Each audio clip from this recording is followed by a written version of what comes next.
বন্ধুরা সবাই কেমন আছো? আশা করি সবাই ভালো আছো।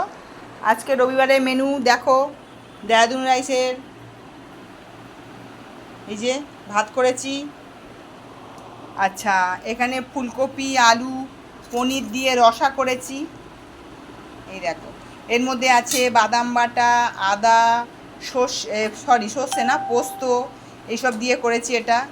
এখানে আছে মাংস কষা, এটাও কষা কষা করেছি। এই যে এখানে আছে মাংস কষা, মুরগির মাংস। আর এটা শখ করে এই ডাঁটা ডাল, এটা মুসুর ডাল দিয়ে, ডাঁটা বলতে ছোট ছোট করে ডাঁটা কেটে, আর এটা হয়েছে ডালটা, এটাও খুব ভালো লাগে খেতে। আর আম কেটে রেখেছি, এই যে আম খাবো আমরা। এটা হচ্ছে কি বলে, হিমসাগর, মানে দেশি হিমসাগর, খুব টেস্ট। এই আজকের